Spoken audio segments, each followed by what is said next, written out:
Treasury Secretary Scott Bessent, who's worth somewhere around $500 to $600 million, he was on Meet the Press with Kristen Welker, and he refused to admit that inflation has gone up for Americans, that prices have gone up for Americans. Kristen Welker, to her credit, was like, inflation has gone up. It's at 3% now, up from 2% in April when the tariffs were imposed. And he said, no, no, no, no, no. Inflation has not gone up. The one thing we're not going to do is what the Biden administration did always. We're 10 months in, man. They're still blaming Joe Biden. What we're not going to do is what the Biden administration did and tell the American people they don't know how they feel. And then he said they are traumatized, telling American people how they feel. And it's important to note that CBS News put out a new poll this morning that in normal times would be absolutely devastating to the Trump administration. 68% disapprove of Trump's handling of inflation and the economy. Narrowing in on some specific issues, 58% of Americans say prices have gone up in the last few weeks. True, check. 65% say Trump's policies are making grocery prices go up. Also true, check. 77% of Americans, of those judging Trump most on economy and inflation, say he's not spending enough time on these issues. What did he say last week in the Oval Office? I don't want to talk about affordability. Direct quote from the Oval Office. Inflation, affordability. The President of the United States said, I don't want to talk about affordability. Check. 64% of Americans disapprove of Trump's handling of the economy.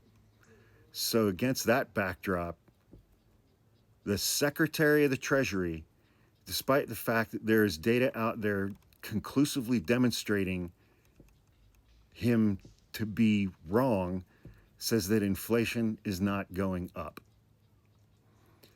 Policy analyst Evaristus Odinikazi noted on Twitter, the inflation went from 2 to 3%. Literally no amount of no changes that basic math. He went on to say, assuming it's a he, telling Americans that inflation hasn't risen right after tariffs pushed prices higher is the same gaslighting they've accused others of. You don't fight economic anxiety by denying lived reality. You solve it. But instead, Trump is making it worse and lying about it.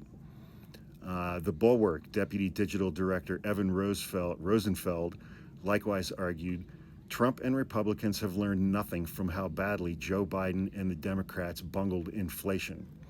Instead, they are repeating some of the exact same mistakes.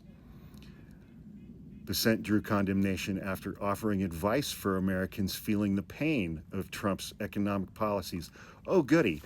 If there's one thing that I love receiving from someone who is worth $600 million, who is telling me that the economy is different than the economy that I experience every single day on a daily basis, is I want him to give me advice as to how to feel about that.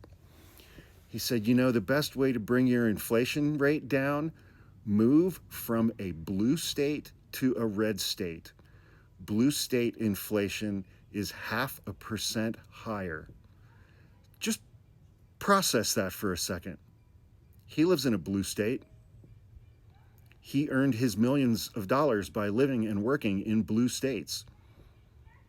Blue states have higher education. They have higher incomes. They have more high-paying jobs. Through their tax dollars, they pay to support those red states that have a 0.5% lower inflation. But if you're a woman, you're also going to give up control over your own body. And if you have school-age kids, there's going to be the 10 Commandments hanging in their classrooms. and they're not going to learn about slavery. There'll also be a Bible in each one of your classrooms. But if 0.5% of inflation is that important to you, as well as living in communities and being surrounded by people who think all of that stuff is amazing, then by all means move from a blue state to a red state to avoid the inflation that he just said is not real. Journalist John Harwood said Scott Bessent cannot stop saying really stupid things.